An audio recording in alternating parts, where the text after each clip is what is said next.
Soldiers, sailors, airmen, and women enlist in the armed forces for many reasons, including a sense of duty, patriotism, the adventure, travel, and adrenaline. When service members are injured or wounded and can no longer perform their military duties, they quickly find themselves removed from their team, no longer serving the purpose for which they trained. I came back from Afghanistan in 2013, and it was kind of a trial and error of finding out, after the military, what's next in life. Motorsports offers an opportunity to regain that sense of identity within a safe, fast-paced team environment, providing a renewed sense of purpose. Like in the military, in motorsports, the goal is in accomplishing the mission, winning as a team, collectively celebrating the successes and supporting teammates through the losses. Operation Motorsport also offers virtual engagements and recovery opportunities through an iRacing league, engaging beneficiaries in a safe, competitive environment from the comfort and safety of their home. Operation Motorsport believes in the power of team, identity, and purpose.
Good evening, race fans, and welcome to Podium Esports coverage of the first round for Operation eMotorsport iRacing Summer League by Recaro, live from iRacing's virtual Canadian Tire Motorsports Park in Bowmanville, Ontario.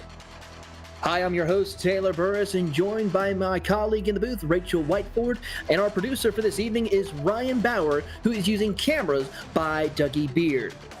Rachel, we are here at north of the border in Canada for one of Canadian's Tire Motorsports Park, one of the greatest tracks in all of Canada, for sports car racing and also for a great cause. Absolutely, we are indeed, Taylor. We're here in Bowmanville, Ontario at Canadian Tire Motorsports Park, or Motorsport Park, singular, or known as Mosport. This track is synonymous with amazing racing in Canada. Also hosts the NASCAR truck series as well, don't forget. In fact, it was opened in 1961 and has been the leading racing and automotive performance facility in Canada, hosting series from international sports cars to NASCAR on a 3.957 kilometer GP track. State-of-the-art facility provides an engaging space suitable for any event, whether you're here for the on-track action or for a personal celebration, CTMP offers the flexibility and capacity to accommodate anything. This track, though, is more than just a racetrack. It is a roller coaster, Canadian roller coaster. This is better than Coney Island. You go up, you go down, you go left, you go right. There are huge drops, there are big climbs, and it will try to throw you off it at every opportunity. So it's very similar to a Coney Island roller coaster, but hopefully you stay on this one. It certainly will indeed, Rachel. This track will provide excitement. It will provide a set of skills that these drivers will have to negotiate. I mean, who can forget corners such as Moss, as well as setting up going into the S's, and then finally working their way through Whiteford Corner and getting set up to run another lap here. Of course, they'll have to do it for 40 minutes here tonight. A very exciting opportunity. But before we get started, the drivers are out there qualifying right now. We have some very special guests who are quite familiar probably with this track. We have, of course, from Fel Motorsports, president of Fel Motorsports, Chris Bai, and project coordinator, Jessica Benavides. And both of you, welcome up to the booth before we get started. How are you guys doing tonight?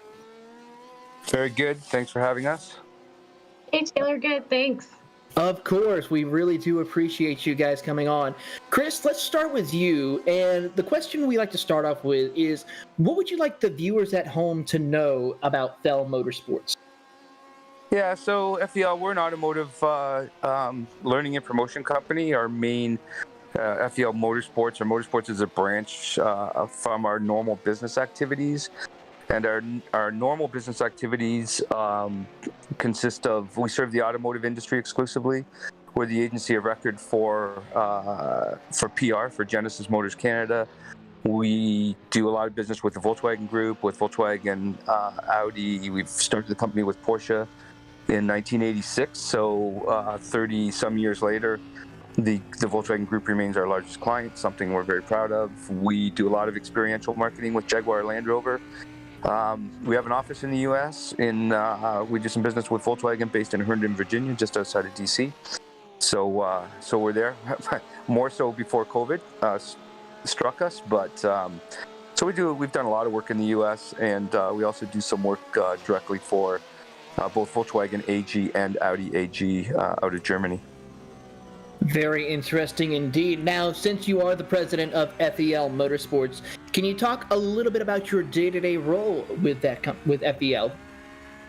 Yeah, I mean, I look at myself as the strategist, basically surrounded by, we have a great, we've got some super creative, brilliant young minds. I spent my previous life, I spent 25 years behind the wheel racing with Porsche, and that's kind of how we got into the business. So my primary role is to, view 6-12 months down the road, see what's coming in the marketplace, and opportunities for us to engage with different clients. And again, I started the business from with motorsports as a driver, and I'm not ready to retire yet, but getting closer than it was years ago. So to get back involved in Canadian motorsports has been really exciting for us. It sounds very exciting indeed. And Jessica, I want to turn to you now. Can you talk a little bit about your role at FEL Motorsports? Yeah, so I've been at FEL for 3 years, and December is when this whole thing got ignited. And Chris approached me and asked me if I wanted to help out, and pretty much right away started reaching out to teams, then started reaching out to potential sponsors. So I deal with team relations, sponsor relations. I help get a team together and got the website going, and kind of everything between, I guess. Very cool and very interesting point as well with your role there at FEL.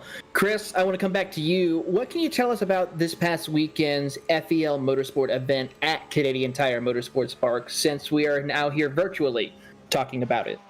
Yeah, it was a great weekend. We had 2 races, 2 40-minute sprint races. The numbers are still pretty low. I think we had 13 cars, 13 or 14. So between GT4, the series is only for homologated GT4 and what's known as TCR cars. We run under the TC Canada banner, licensed by the SRO. And of course, our GT4 is licensed by SRO.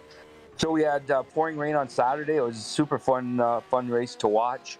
There was a outside pass in corner 8 on the last lap in the wet for the win. So it was great to watch our friends from Tooth come out and win. And then Sunday's race, we had a bit of a red flag situation, but racing at Canadian Tire Motorsport Park is always exciting. It's one of the every driver in the world will tell you it's certainly one of the most exciting, challenging racetracks anywhere in the world. It certainly is. And talk a little bit more about how FEL Motorsports' engagement with Operation Motorsports at that event has been a big help with including the events that you've had over the weekend as well as in future events.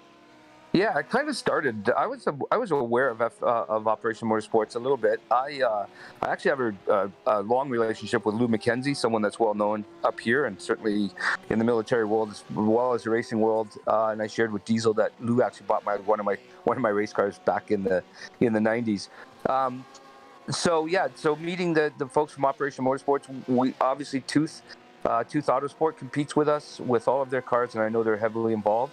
And I just think it's a great, it's a great organization. And it's something probably, I think we can bring some exposure to Operation Motorsports. We certainly can offer positions moving forward. We're well connected with the manufacturers as well. The tire company Michelin is super involved with us. So I think it's a really, I think it's a great organization, and obviously. There's a need. There's a need there, and I don't know anything about the services, but I can certainly see a need that's getting fulfilled for sure. Certainly is. And Jessica, we'll finally come over to you on this point here. What does it mean to everyone at FEL Motorsports in supporting our wounded service members and veterans in both Canada and the United States?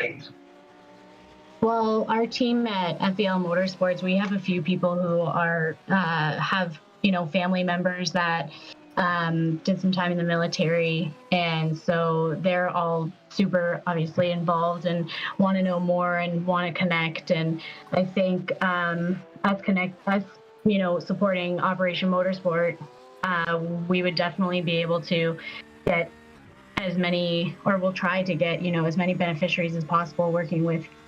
That's just going to be a shared goal between us and Tiffany and Diesel. Well, thank you both for joining us here in tonight's broadcast as we get ready to watch some great racing action. Of course, for those of you listening, that is Chris Bai and Jessica Benavidez. Both of them are the president and series manager of FEL Motorsports. To learn more about the racing series, prizing, race opportunities, and more, visit the FEL Motorsports website at www.felmotorsports.com or follow them on Facebook and Instagram at FEL Motorsports. So we want to say thank you both, and we're about to see some sports car racing here momentarily. Awesome. Thanks, guys. Look forward to watching for sure. Thanks. Good luck, everybody. Yes, indeed. We look forward to it. Rachel Lau, as we turn over, we are currently watching qualifying being finalized here in the next 30 seconds. We're about to go over the grid. Kurt Poulter sets the fastest time in our pro class, but we also have a couple of other classes as well to talk about. Of course, 2 different styles of cars, the GTEs and GT3s, but 3 different classes I want to touch on. Yeah, certainly are. Now, we have 3 different classes here. We have the beneficiaries who are racing in the GT3 cars. This class, of course, open to beneficiaries of Operation Motorsport. We have the open class, which is GT3 cars open to active service members and Operation Motorsport supporters. And we have the pro class, which are GTE cars, which are competition license holders, past and present, and iRacers with a road I rating over 1900. So we have some of the guys there like Chris Pies, who actually holds a competition license, and Kurt Poulter, who I'm not sure about, but is definitely a very rapid driver. So we have a good mix of our, we'll call them pros. We have the active military. We have supporters of Operation Motorsports. Those are going to be the red. It's going to be your 3rd class there, the O. And we have B, our beneficiary drivers, who are going to be in the GT3. So look out for the yellow and the the yellow names on your ticker, which will be your GT3 cars. We're looking for the blues and the reds, but the blues are the ones that we keep our eyes on tonight. Those are the people Operation Motorsport is helping, and it's one of the best reasons to be here. It certainly is. We're actually going to touch on one of those beneficiaries later on in tonight's broadcast as we get started here. But the checkered flag is out for qualifying. It is safe to say I think everybody has already left the track for the most part, and that means we will go ahead and give you your starting lineup here for tonight's race. And none other than Kurt Poulter is your pole sitter for tonight's race, followed by Dave Hines in second position. Martin Wallace will be starting in third in the 666, followed by Bradley Alvis in fourth position. Brandon Eccentric will be starting in the fifth position, followed by Daniel Ciararo in sixth. PCA champion Christopher Pies is sitting in the seventh spot, followed by Dustin Burkhalter in eighth position. Tyler Gilmetti is starting in ninth, followed by Bradley Bimon in the 10th position. 11th place tonight is Brock Hogan with 12th place Rodney Campbell. We have Mario Gonzalez in 13th with 14th Theo Brusema. We have 15th place Tyler Beeman, 16th Justin Jarrett, 17th John May, 18th place Jonathan Winker, 19th Glenn Gray, and 20th Tyler Reed. Rest of the field goes as follows with Ryan Hover in the 21st position, Mark Bray in 22nd, Philip Cartier is sitting in 23rd, Joshua O'Connor 24th, and Dylan Rederick is starting 25th, riding shotgun as he did not set a qualifying time in today's race. Field is now lined up behind the iRacing.com Porsche pace car as they will lead them around for one lap before turning them loose for 40 minutes here tonight. Rachel, any final thoughts on what these drivers need to consider when racing here at Canadian Tire Motorsports Park? Oh, you know what? The entire point of this event and the whole driving purpose is the camaraderie, it's the experience, it's the joy of racing. So everyone needs to remember to be careful, because this track will bite you and accidentally bite other people in the process. There's not a lot of room.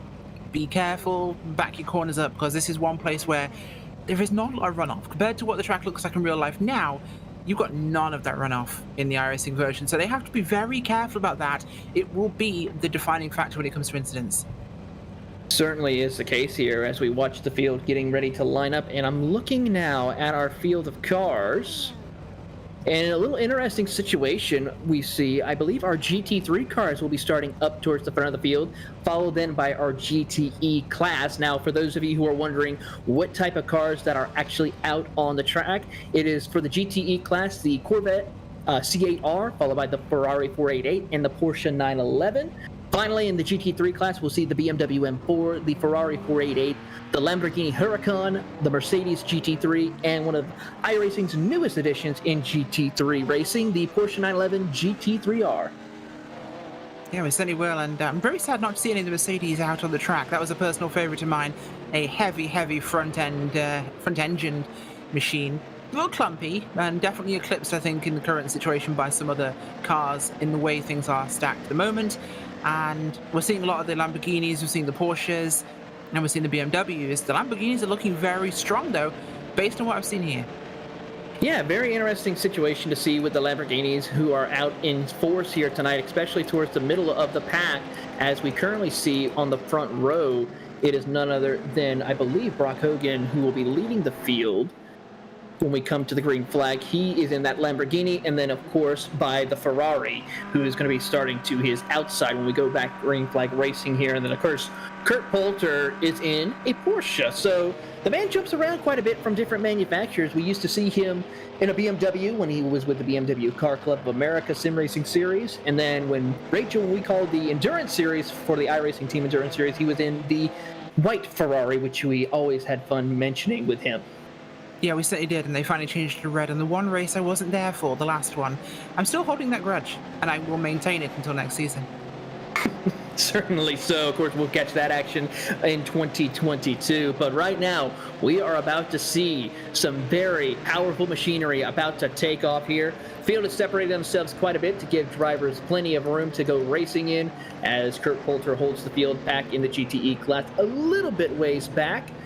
Probably about 10 seconds or so separates the two drivers as they work their way. But we're going to go keep an eye on our race leader who will lead them to the green flag, Brock Hogan, who is part of the beneficiary class. So he will be leading there, and he has a little bit of a gap over the second car in the beneficiary class, Theo Brusselma, as he will have a little bit of a gap over the rest of the field. But Rodney Campbell, your leader in the Upmo class. Yeah, looking forward to seeing how this one plays out. Of course, we have 40 minutes for the track tonight, so it's going to be a lot of action, and we have that green flag flying now here on the back straight.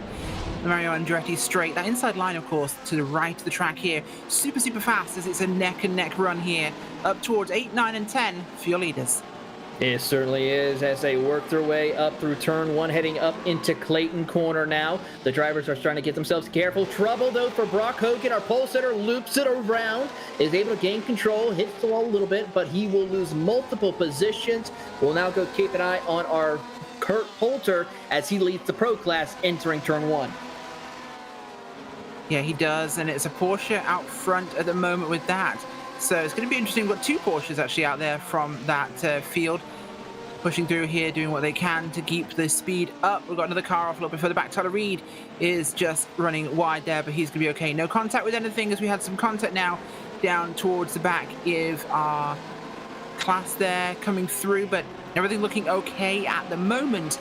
Let's not forget, guys, these pros are starting behind your beneficiaries and the active category and supporter category, so we're going to see a lot of very fast cars coming through here, which will mean being considerate is super important. Very important indeed. You must realize that you're racing in your class when it comes to this class structured racing here. So when you see drivers such as a Kurt Poulter coming up on someone maybe like Rodney Campbell, the focus is not to really race him because you're in two totally different classes. Different points, different wins are on the line for those respective drivers. But for right now, we're going to keep an eye on our race leader in the Upmo class, which is Rodney Campbell. He's trying to hold off the 777 of Mario Gonzalez in his Porsche. They're separated by about 1.2 seconds as they work their way up through Quebec. And he is trying to also hold off one of the current leader in the beneficiary class, Justin Jarrett. Yeah, Justin Jarrett's putting in a lot of good pace right now. His car's been looking really, really good in qualifying. So to see what he can play with for the rest of this now is Campbell and Gonzalez ahead of him. Campbell goes right off, so move him up to second place now in the overall running here. Good start for Justin Jarrett. Not the greatest start for Mario Gonzalez as he loses it a little bit wide into Moss Corner. Is able to gather it back up, but he will drop back quite a ways to the 7th position. So the 777 going to be now a quadruple 7 for Mario Gonzalez, who now drops back to 8th. Going back to the pro class, Kurt Poulter now working his way through the GT3 class field of the Upmo and beneficiary classes as he still currently holds on to a 0.2 of a second lead over his competitor Dave Hind, who's trying to make up ground as they work their way through the S's heading over into White's Corner. Yeah, very much are, and we've seen some trickiness already, in fact, as Philip Cartier is heading off now to pit road to get some repair work done on his car. He's had some heavy right-hand side damage. He'll be getting that thing worked on, hopefully getting back out on track ASAP here, as we're steering down now through the first section of the lap again. Already 3 in the bag here, Taylor, which is just how fast this track is. It's incredibly quick, a lap around Canadian Tire Motorsport Park. We're looking at about 1 minute 13 to 1 minute 16 at the outside. It's a very, very quick lap. It's short, it's fast, there's a lot of turning, so you've got to be incredibly careful. It's only a 10-corner track, but it feels like so much more because they're so high speed in many cases, and one of the toughest ones is the slowest speed, 5A and B, Moss Corner, because you have a wide funneling entrance, which is down a descent into the braking zone. You have to come through a tightening exit on the final part, but you have to get a great exit there because it sets you up for the Andretti straight, which means you have to have a really, really good run through that tightening second apex to get the speed you need to run up that straight and make a pass or defend. He certainly can, as we watch the battle for P2. This is between Justin Jarrett and Tyler Bimone as they work their way through, of course, in 2 separate classes. Justin is in the beneficiary class, while Tyler is in the open class as they will do battle. So this is just a battle for overall, but still something to where Tyler and Justin need to realize that they are needing to just race the track, focused on the track and making sure that they race each other cleanly to not affect each other's standings. Yeah, very much so. And again, this is about friendliness and sportsmanship, this series. So these guys aren't going to be pulling anything crazy for their absolute must-have the win. That's not what this is about. You know, it's camaraderie, it's racing, and it's important that we see that sort of thing happen as we get cars coming now through Moss once again here on the lap. And Campbell is doing well, but he's not that far out of sight of Jarrett at the moment. Jarrett is just behind him, and he has got Beeman right behind him. So we've got two pairs at the front of this race, first and second, and third and fourth. It certainly is, as we see our race leader, Rodney Campbell, holding on to the race lead. Right behind him, I believe, is going to be one of the lap cars that is right behind him as we watch on board, as we'll see who that is. That is Mario Gonzalez, who just came off pit road. Thankfully for the fast repairs, they have unlimited, so that way they can keep on the track and racing to try to just at least finish and take home a checkered flag some way or another. Finishing this race at this track, though, Rachel, is an accomplishment in itself because of how tricky this track is. I mean, we just saw our GT3 pole sitter have an issue on lap 1. Yeah, it can be like that. Like I said, Motorsport's narrow, it's twisty, and it's not very forgiving. You can easily make mistakes here, and these cars are very susceptible to the curbs. One of the reasons I looked at Mercedes was you can get up on the curbs and use them, and the curbs here at Motorsport are not that smooth. They can be pretty aggressive, which means that you will upset the balance of the car. If it's a pretty loose setup, it can make things kind of twitchy.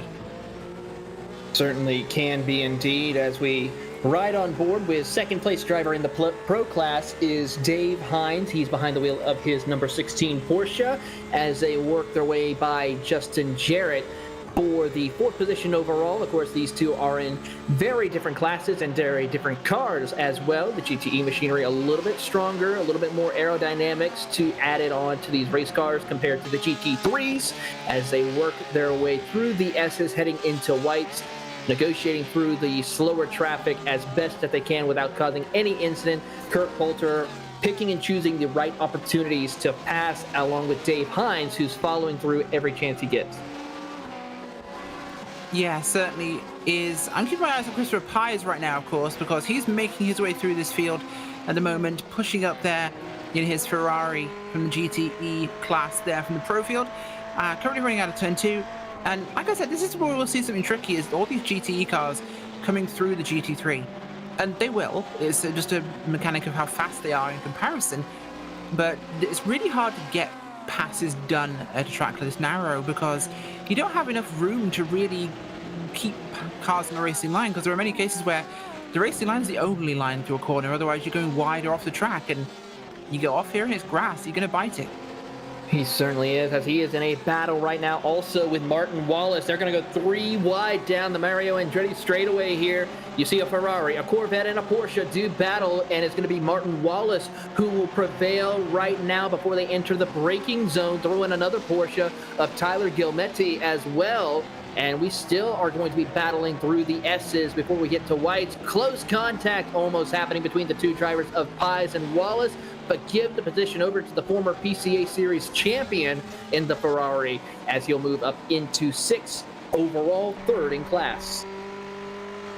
Yeah, he is. It's Poulter and Hines right now fighting this one through as they do what they can to try and make up time, but Hines definitely making some big movement through there on the GT cars, and they moved out of the way. GT3, I should say, I'm sorry. The GT3 cars, they're just not competing in terms of top-end speed, so if you can choose to get out, and this is something that is always important to me in multi-class racing that people understand, especially at home, is the race is not just about being fast.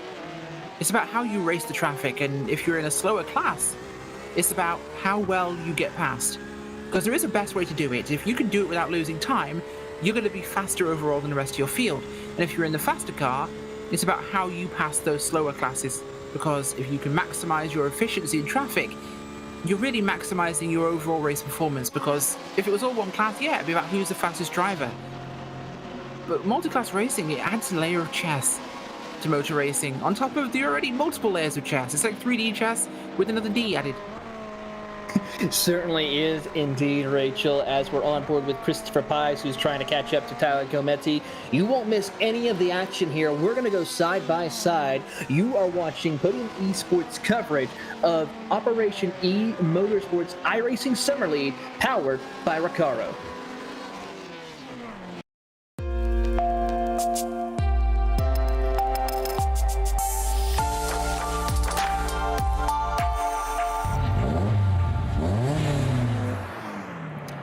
On average, 22 veterans from North America commit suicide every single day.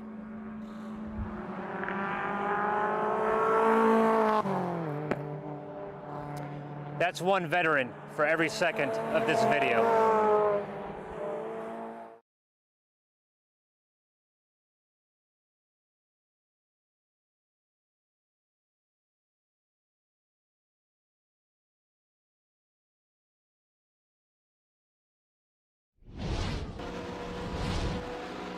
Welcome back to Podium Esports coverage of Operation eMotorsport iRacing Summer League, live from the Canadian Tire Motorsports Park here, and we are now watching our beneficiary class leader. That is John May in the number 21 Mercedes AMG GT3, as we're now on board with him.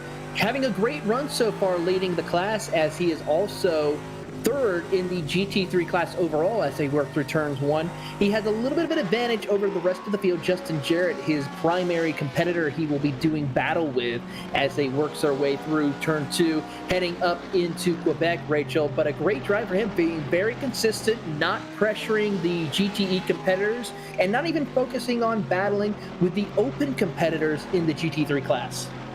Yeah, it's about balancing and picking those fights, because leading the race is easy if you work to the cars behind you. It's not about going as fast as you can. Anyone can do that. You know, any idiot that knows how to use a race car can drive fast. Racing fast is a whole different kettle of fish, because if anything, you want to set yourself a time goal to the cars behind you if you're leading, and run to keeping that time pretty constant is the way I like to do it. Is if you get a second, 2 second, 3 second lead, maintain that. Because if they're driving flat out behind you, and you're not, if you had contact in the final corner there, heavy contact in fact. That was Martin Wallace. Yeah, that was your 4th place in the pro class. But yeah, issue there. But if you're not running at full capacity and you're just maintaining that gap, the guy behind you is going full power to try and catch you. He's using 100%, you're using 90, 80, which means you've got a reserve if you need it. So if he puts on a sprint, you can answer, because you still have tires, you still have fuel. So it's the sensible thing to do, especially in multi-class racing. It certainly is, Rachel, and that's the importance and probably the essence when it comes to multi-class racing. Drivers trying to take care of their equipment, survive, if you would say, even on making sure that they get to the finish, but also make sure they put in every ounce of performance into their motor racing vehicle in order to come out on top if they can. As we now watch with this battle here, currently on screen, this, I believe, is going to be the battle for, as we're on board with Jonathan Winkler, who is having a great run. He, of course, is in the beneficiary class as he's working his way through. And in front of him, as we're trying to see our timing and scoring, I believe that's Brandon Egritz, who is in the 86. He's part of the pro class in his Corvette C8R. A great drive for him right now as he's working his way into the top 10 overall. Currently sits 12th there, but 9th in class. It certainly is, and at least this Corvette's not painted like a Renault. You know that is true. Yes, we do. They are.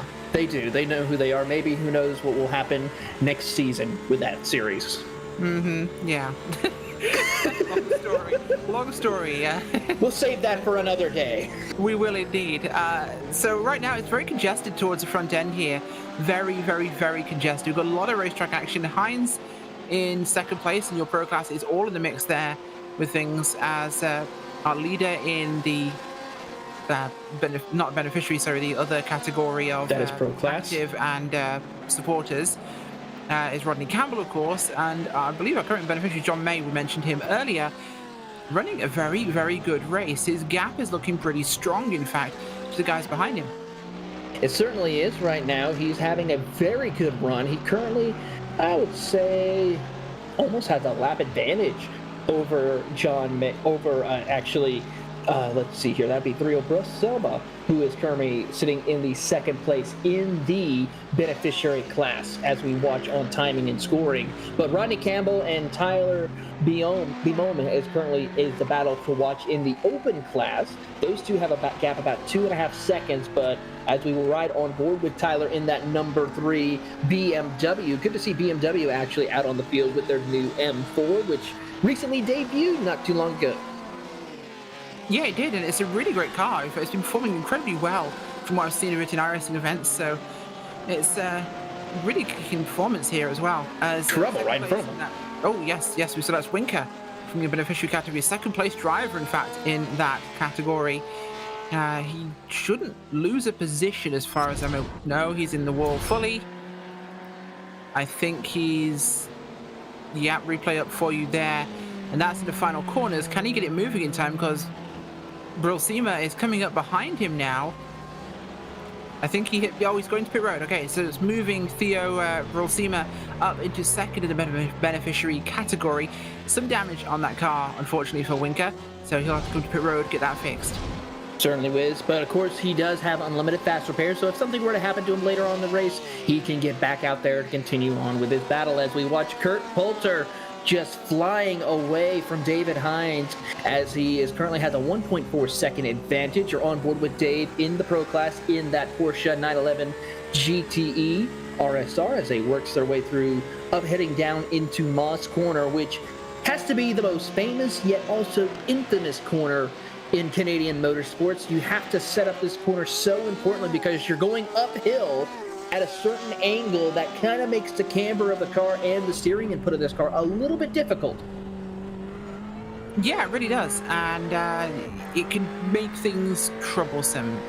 The balance changes that will happen a lot at Mosport is you've got a lot of corners that will really upset the balance point of these cars, and when you've got a tricky setup, and especially mid to rear engine cars, it could be even trickier because a lot of these corners will upset that flow and balance of how the car actually corners. So you've got to be aware of that and drive the car for the track you're running, because you can't race the same car the same way on every different circuit. Some will lend themselves better to a certain style of car or a certain engineering style, or even just a certain driver style.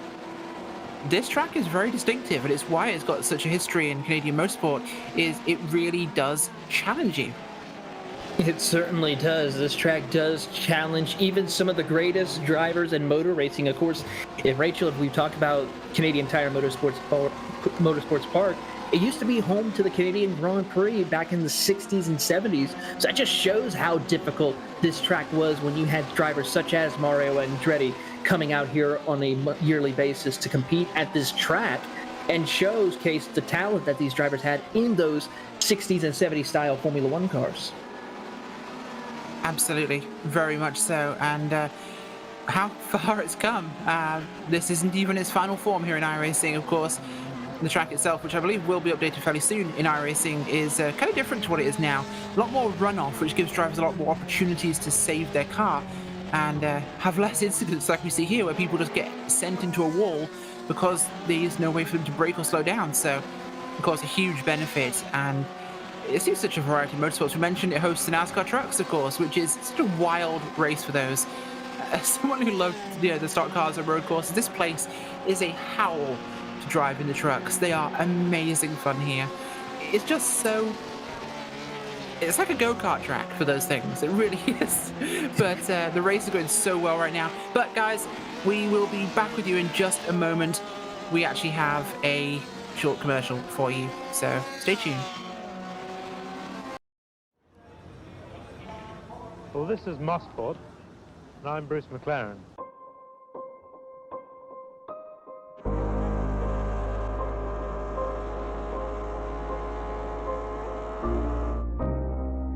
Was Sterling Moss, winner of last year's Players 200. Premier League seems to be in readiness for the start of the first Formula One World Championship event ever to be run in Canada. The very top competition in the auto racing world is here. The very top drivers in the world. Suddenly, the corner gets very tight.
by and visit the marketplace there in Tire Motorsports Park. You see this line corner going here to turn number 2. Wins in Canada.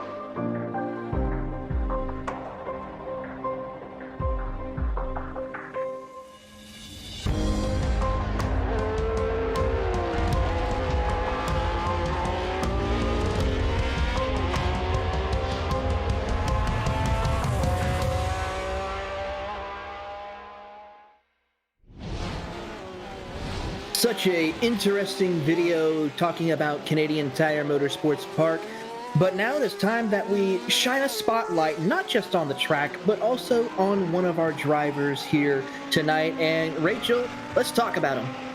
Absolutely. We're talking tonight about our beneficiary driver spotlight on Second Lieutenant retired Fel Motorsports, who is currently running second in your beneficiary category. Theo joined the Royal Canadian Air Force in 2011 as an aerospace control officer and attended Ryerson University for aerospace engineering.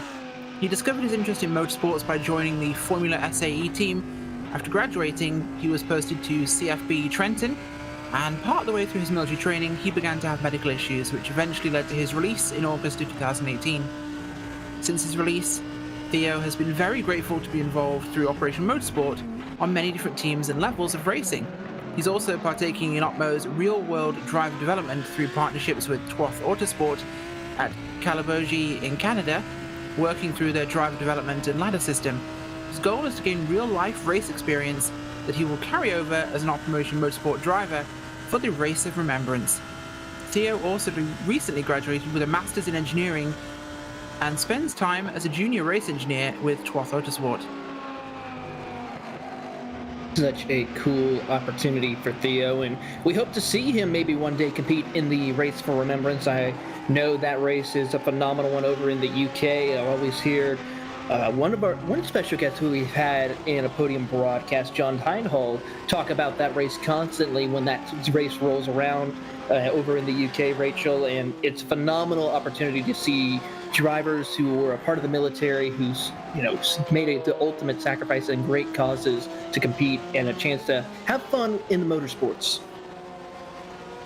Yeah, it really is, and it does give that great opportunity, of course, and couldn't be a better cause, naturally. Now, our racing on track here at the moment, in terms of updates, Kurt Poulter leads the way by a good margin, 3.7 seconds over Dave Hines in second place in that category, with Justin Burkhalter in third place, about another 12 seconds back from Hines, and it's Martin Wallace in fourth there.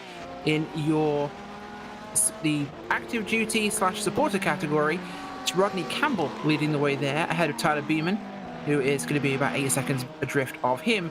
Following them is John May, leading your beneficiary category, with Brock Hogan in second place for that grouping, and Justin Jarrett in third there.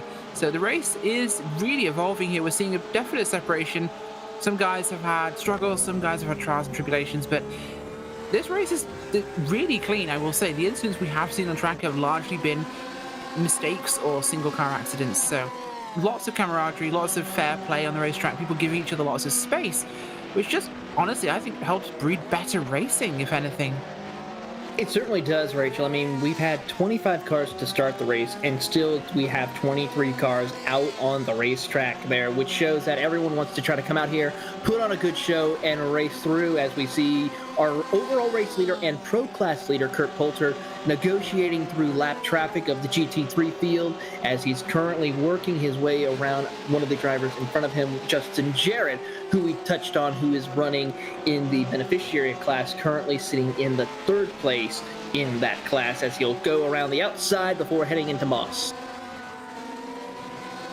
Yeah, Moss is a tricky spot, and passing into Moss is also kind of terrifying. Well, trouble, actually, for Justin Jarrett. Yep, we had a car run wide there, and if I look at Jarrett's run here, and this is what I mean by those kind of little single car moments, and Moss is one that will mislead you, because the entry to Moss is incredibly fast. It's a wide open entry, which is coming out of a descent and then a crest, because you're cresting up into, the camera doesn't really show as well, but you descend into a dip, then you climb up into Moss, so you're putting acceleration to come up the hill with that momentum from descending, and you crest around there in a very wide entry to the corner, which spits you out naturally very, very wide, and then you have to put the anchors on and turn through the very narrow, tighter 5B. So yeah, it's a natural place. We see people there all the time making that exact same mistake. It's just a virtue of the track. Certainly is, and another great opportunity to set up for the pass is the Mario Andretti straightaway here. We see Bradley Alves currently in that 9th position, trying to catch up to Tyler in the 8th spot as they work their way through the S's heading into whites. A great opportunity as they set their up. We've seen many dramatic moments here, but as we watch this battle for the 8th position, we are going to go side by side here. You won't miss any of the action as we are here for round number 1 of Operation eMotorsports iRacing Summer League, powered by Recaro.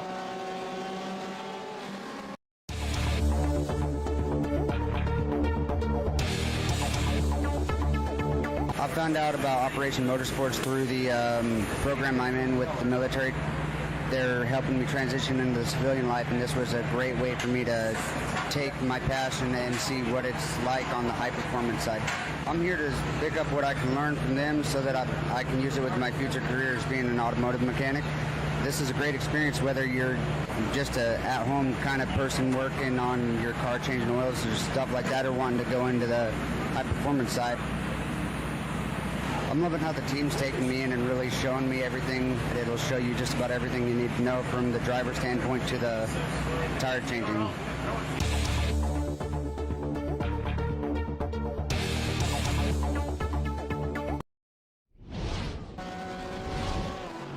Welcome back to Podium Esports coverage of Operation eMotorsport iRacing Summer League, powered by Recaro. Taylor Burris, Rachel Whiteford, as well as Ryan Bauer here to bring you all the pictures, sound, and stories for the first race of the season. Of course, this racing season is a 8-race calendar. We're going to be traveling all across North America to North America's greatest racing circuits, from tracks such as here at Canadian Tire Motorsports Park to Daytona, VIR, even street racing at Long Beach. Rachel, a lot of great varieties to test the might of all of our drivers here today. Yeah, there's some incredible tracks coming up on that schedule, which should give us incredible racing action. This is one thing I'm looking forward to. You mentioned, of course, we go to Mid-Ohio next week. After that, it's Laguna Seca. We have Long Beach, VIR, Virginia International Raceway, Daytona's road course, the legendary Road Atlanta, and Watkins Glen. This is a bumper schedule of some of the best road course tracks in North America. I'm excited. I'm very excited, especially for a track like VIR. Yeah, I cannot hide it. It's very exciting. A very special place for me. I had my first opportunity, actually, to call any form of motorsports at that track. So it's always exciting to go home there, besides, of course, Daytona. But as we watch on here, we will see one of our drivers we see on screen. That is going to be, I believe, car number 22, actually 96. That is Bradley Alves in the pro class. He's worked his way up to 7th position overall, as well as in class. He started in the race in 19th, so a lot of big gains. Of course, our biggest mover overall has to go to Bradley Beeman, who started in 25th, has moved up to 6th position. And then, of course, Dustin Burkhalter, who started 23rd, is sitting in 3rd position. So 20 spots for the driver of that number 33, who is out there on the track in his Porsche. Yeah, very much is. And Jarrett's just gone wide in 5A again. That's the second time he's literally made the same error into that corner. I think he's just psyched himself out. You know, he's expecting it, so he's trying to counter it, and he's just... Yeah, that happens. You see people do that multiple times in races where they try to stop themselves doing something and end up doing it more. It certainly is, as we watch on and see them work their way around some of the GT3 traffic. They are trying to get around car number 13 of Philip Cartier in the beneficiary class, who sits 12th in the class, as well as 22nd overall. So having a quiet night for Philip. We've seen him a couple of times out on the track as he's just trying to learn the track ever so more, as you're on board with our overall race leader and pro class race leader, Kurt Poulter, in his Porsche.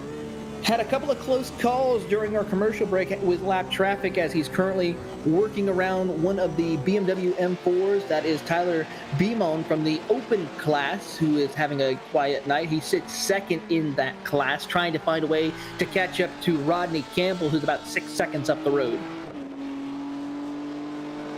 Yeah, the gaps are definitely becoming more of a factor at this point in the race, so guys are having to be quite careful about what they're doing with this. We have just about, I think, 10 minutes, 11 minutes remaining. That's how the clock looks right now, 9 minutes, 15 seconds. In fact, to be precise to the decimal, in fact, I'm talking so much, it's now 9 minutes 10. But this is where we're starting to see gaps widen. Of course, the categories are almost filtered out into their speeds now, with GTE ahead of the GT3 cars. Oh, big impact there into 5A. Can't work out who that was. That was one of our Porsches. I think it was a Pro. It was a Pro car. That was, I think, if you give me 2 seconds, well, I sound like I'm waffling, but I promise I'm not. Not Poulter, no, but it's a Pro car. I just can't work out which one it is. We'll have to take a look at that here in a future moment or so as we watch on the battles through the field. We keep an eye, go up to our open class leader of Rodney Campbell, who has been up towards the front of the field in the open class as well as the overall GT3 class since the drop of the green flag. Currently is sitting 10th in overall as well, so a great drive for him currently in that Ferrari 488 GT3 as he works his way past some lap traffic. Quiet run, which is always the best scenario for a driver who is trying to make sure that they get through the end of the race. Yeah, I've also got news for you on that one. It was Tyler Reed's car that went off the 75 machine. Tough break for Tyler Reed, having such a good run. He was sitting inside, I believe, the top 10 in class. Now has dropped all the way down to 13th in class overall. So he's going to have to try to find a way to recover here in the final 7 minutes as they work their way through. One slow car going by Christopher Pies as he's working his way up through Quebec. Christopher Pies, of course, in his number 25 Ferrari as he's working his way through in the Recaro Ferrari, trying to catch up to Dustin Burkhalter, who's about a second up the road. This could be a good battle to keep an eye on for the podium position in the Pro class as they come out of Moss Corner. They do have a lap car of John May in front of him from the beneficiary class, your class leader in there.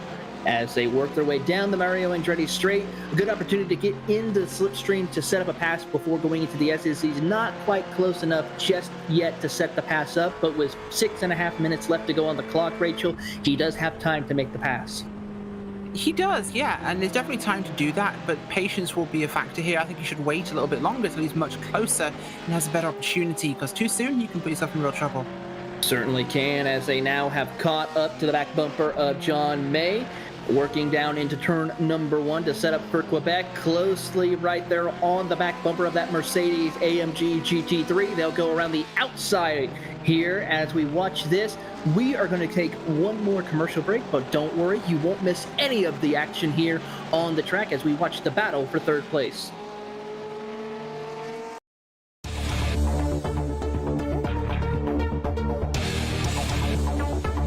Operation Motorsports helped me get me away from home, I guess you can say. I'm at home doing nothing because of my medical stuff. Besides the basic brake changing, oil changing, tire rotation. I've actually learned how to assemble and disassemble some engine parts, change some axles, do some alignments and stuff. So give it a try. You never know. This was nothing that I expected. I did not expect to be fully suited, jumping over a wall while cars are going 100 and something miles an hour. It's more than working on cars. For one, you're building friendships, you're meeting new people. And if working on cars is not your thing, Operation Motorsports has other things that you can do. Something, it's not just, I'm going to go out there and turn a wrench on a wheel.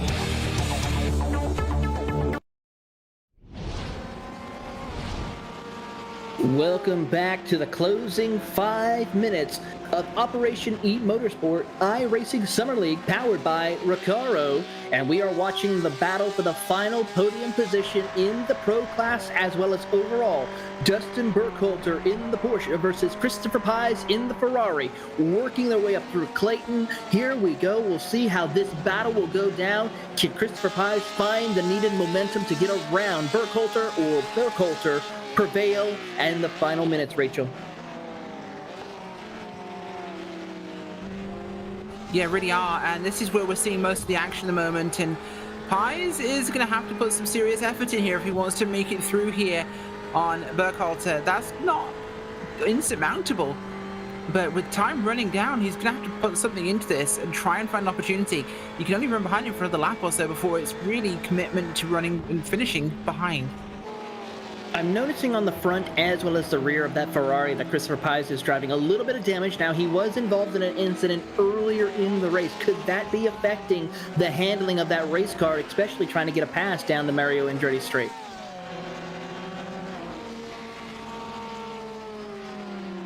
Yeah, it's the best place to do it, but you got to be much closer, and you've got to have a much better run out of Moss Part 2 to really get that to stick. But with traffic ahead of him here, this could be the pick he needs.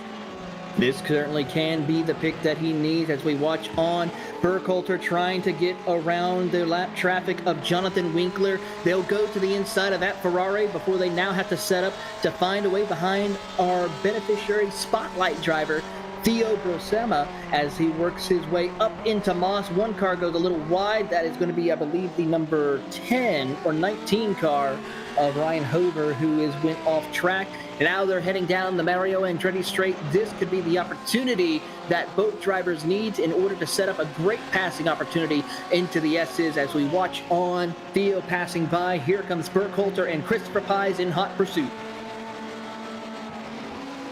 Yeah, Burkhalter's going to try and keep himself running ahead here, because if he doesn't, he will be eaten up by Pies.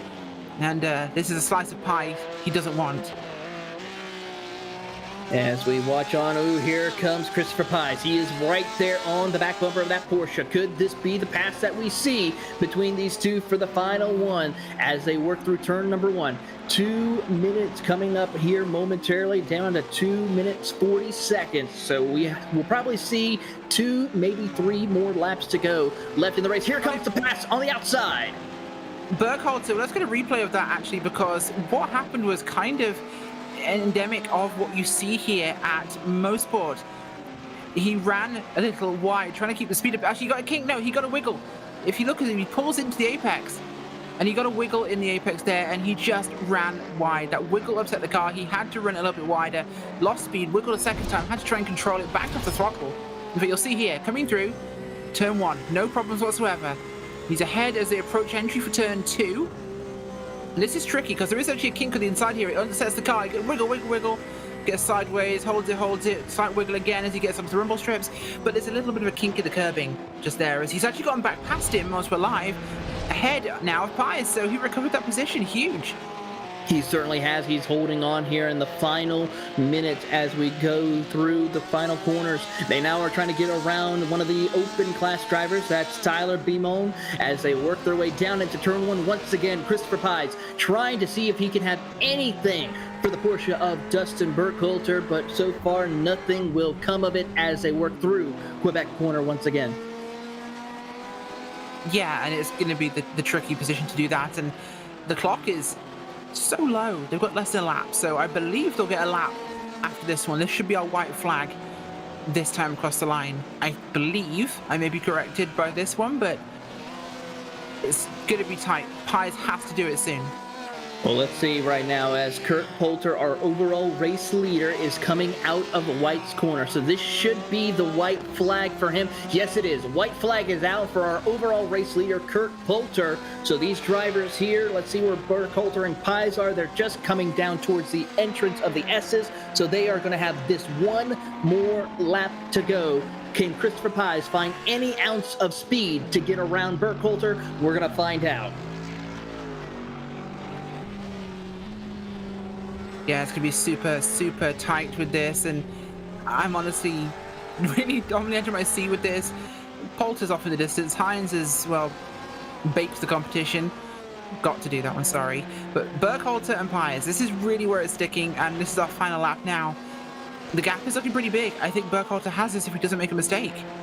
Same can be said for our open class driver, Rodney Campbell, along with our beneficiary class of John May right now. But let's go to our overall race leader right now as Kurt Poulter is coming down the Mario Andretti straightaway here for the final time through the S's. hits his marks as he's negotiating through lap traffic. He's come close a couple of times with having to deal with issues, but he will continues his winning ways in not one, not two, but 3 different manufacturers. Checkered flag is out for Kurt Poulter as he'll win overall and in the pro class. Let's go back to Burt Poulter and Christopher Pies, though. It's close, but I don't think it's going to be anything yet, unless he makes a mistake at 8, 9, and 10. This goes to Burkhalter for 3rd place in the pro class. It's going to be tight. They won't, or they might catch that Lambo. They're going to catch the Lambo. Here he goes, nose in. Didn't make it, but the Lambo's going to be in the way there as the car's off the side. He's going to go at the inside of him. Pies can't find a door. He has to finish behind him, but what a race. Certainly is indeed, as we just now see our open class winner, Rodney Campbell, come already take to checkered flag. John May, though, our beneficiary class leader, coming through the S's for the final time in his Mercedes AMG GT3. He will take over the beneficiary lead after the incident that we saw from our pole sitter. He will lead after that from flag to flag in class. John May takes home the beneficiary class win. Yeah, that's absolutely huge. I absolutely love that, and incredible running tonight. Great start to the season too. Awesome for the Operation eMotorsports series here. Very true indeed. What a great opportunity and a great drive for all of the competitors here tonight, but of course to Kurt Poulter, to Rodney Campbell, and John May, all of our winners here in each of their respective classes. And now it is time to give you the final finishing results of the entire field of 25, as the results will now come up on their screen. Kurt Poulter will come home and take the win overall in the pro class, followed by Dave Hines in 2nd position. 3rd place goes to Dustin Burkhalter, followed by a close battle with Christopher Pies in 4th position. Brandon Cedrics will come home in 5th, followed by Bradley Alvis in 6th position. Tyler Gilmetti will come home in 7th, followed by Martin Wallace in 8th. 9th position is Bradley Biome, and Rodney Campbell, the winner in the open class, will come home in 10th position.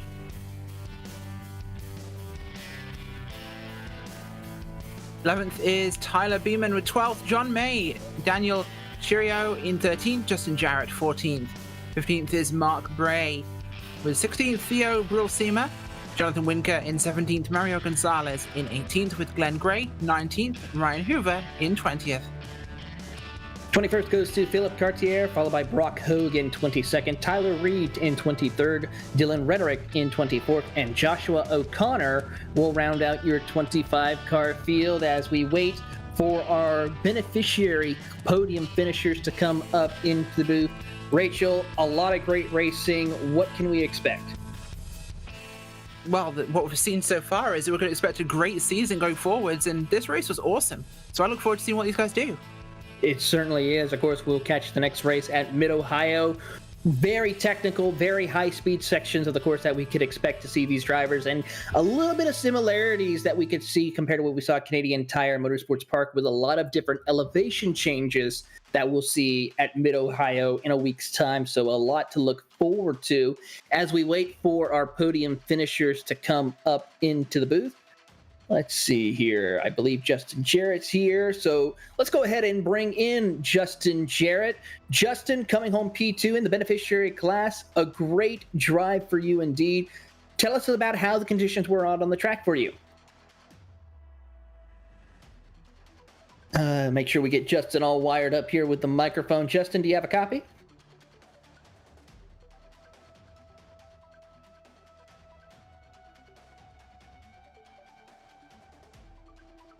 And we will give him a little bit of time and make sure we get him all hooked up and set up for the interview.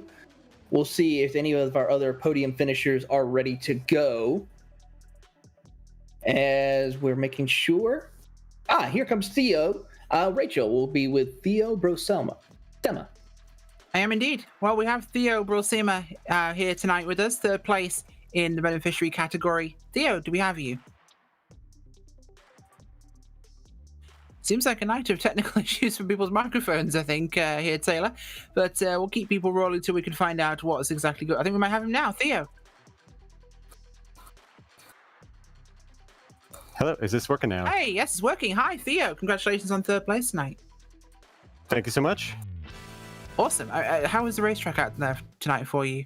Well, it started with a bit of drama. I confess, I think I tried to set my brake bias from the quality setup to the race setup, and I went the wrong way. So going into turn one, I touched the brakes and got completely sideways, and that was the end of my hopes for P1 at least. But I kind of kept my head down, and good things happened.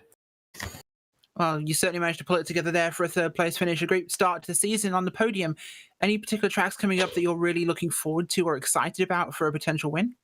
Well, my favorite track is always Laguna Seca. I don't know why. Ever since the first racing game I ever drove it in, it's always been my favorite. So I'm excited for that one, and yeah. Awesome, excited, of course. You hail from the Air Force, of course, and your third place tonight will pick you up a single point for the Air Force in the unofficial podium Operation Motorsport Inter-Service Championship. Of course, 3 points going to a winner, 2 to a second, and third for the branch that finishes third. So the Air Force currently leads so far, or technically, because I've only spoken to you, with 1 point. But we'll have to see how it plays out over the season. Well, that's an interesting addition. I wonder if we should start keeping track for Canada versus USA here as well. Maybe the drivers can track that one, but I'll be tracking this for the benefit of the viewers and for Podium, and because I know the military cannot help rivalry. So, guys, thank you very much, Theo. Have a fantastic time, and we'll hope to see you next time. All right, thank you so much. But I believe now we may have just Jarrett ready to stand by here with Taylor. Yes, indeed. Justin, do you have a copy? And let's try again. Justin, can you hear us? Yes, I can. Awesome. Well, Justin, you come home in a second place in a very exciting battle in the beneficiary class, trying to negotiate through the open class and pro class. Your thoughts on battling in this GT3 class with drivers such as John May and Theo, who you were having to battle with all night to come home in the second place? Honestly, however in the world I ended up in second place is beyond me. I had a really rough night. As far as the battling out on the track, I think great racing tonight from all parties, the guys in the faster cars and even the guys in the open and beneficiary classes. It was overall just amazing racing. Had a lot of fun. Certainly is. And just a quick note, we wanted to ask, see if there's a little bit of different military branch rivalry going on for this season. Your military branch? It was Army. Army? Okay, so we got one in the Army, one Air Force. So let's see who will come out on top at the end of the season. But Justin, your thoughts on how the rest of the season will go for you? Honestly, it's probably going to be a little bit of a mixed bag for me. Unfortunately, road racing is not my strong suit. I'm more of a dirt oval racer. I started with the Operation Motorsports last year for season 2, and definitely have progressed quite a bit since last season. Hoping to do something good. I'm excited for Long Beach. Oh, Long Beach is a very fun track, especially with the GT car. So we marked that on the calendar to keep an eye on. So, Justin, is anyone you'd like to say thank you to? I just wanted to say thank you for all the guys here at Operation Motorsports and Podium for what you guys do. And I wouldn't be here without you guys. Thank you. Of course, we cannot thank you enough for all of your service that you have done as well. That is Justin Jarrett coming home in second place in the beneficiary class. And now we speak to our beneficiary class winner, John May. John, a very strong performance for you since the drop of the green flag. How excited do you feel taking home the victory here at the season opener? Oh, it is amazing. That was the first time I've raced with y'all, and it was really cool. I have been excited for this. I've been I streamed it on my stream also. I've been telling everybody about Operation Motorsport since I've heard about y'all, and I've been excited to race it. And I was surprised that I actually pulled it out, to be honest with you. It certainly was very interesting to see you out on the track. And one of the cars that we were kind of excited to see, the Mercedes AMG. How do you feel about driving this car out on this circuit compared to maybe some of the other GT3 cars? Well, it was interesting because The tune I ran was a Brands Hatch tune because there really wasn't too many out there. So when I was tuning the car, I tuned it for Brands Hatch. I was like, you know what? I really didn't have time to do it today because I had a VA appointment, and I liked the car. It's got just the right amount of understeer to it where you can really push on it versus all the other mid and rear engine cars. Very cool indeed, and very exciting to see you out there in the Mercedes. One quick question we wanted to touch on right quick is your military branch. I am the Marines. All right, so it looks like my co-host Rachel is kind of keeping track to see which military branch comes out on top in each of the classes. So you got one strike for the Marines here, who get the first victory of the season. We're going to be very interested to see what you can do for the rest of the season. But to touch base on, you said you were streaming. Where can people go to watch your streams when you race here? I am on Twitch, Disgruntled USMC. All right, and is there anyone you would like to give a shout out or thank you to? Just the guys that watch me every day on my Twitch stream. So thank you very much. Got one guy sitting in here right now, Bless Ready, and also Andy Corsa. Thank you very much. And we, of course, can't thank you enough for your service, John. That is John May, your beneficiary class winner here at Canadian Tire Motorsports Park. Rachel, very exciting to see these drivers coming out here tonight, and looking forward to seeing what they can do at the next round. Certainly are. Looking forward to seeing exactly what will happen as we go through the rounds this season. It's going to be exciting with the different classes, with the different abilities of drivers, and some of the most challenging tracks in the surface coming up. This is going to be really, really intense. I can't wait. It certainly is. But before we go, we have to go and thank some amazing partners, Rachel. Of course, we can't do it enough without Recaro.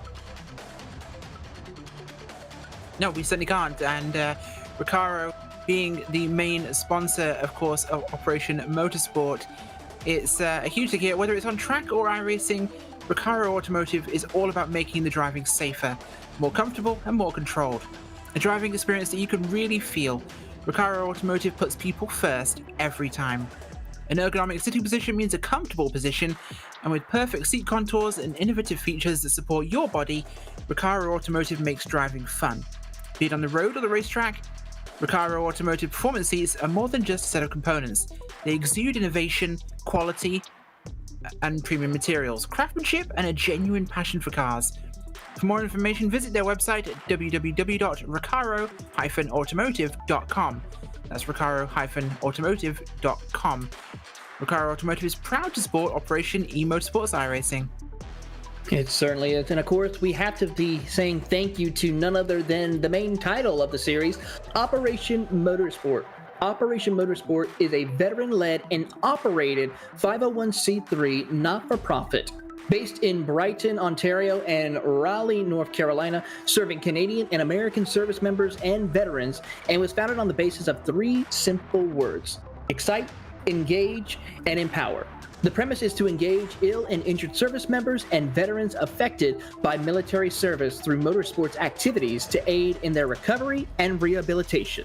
To find out more information, please visit operationmotorsport.org.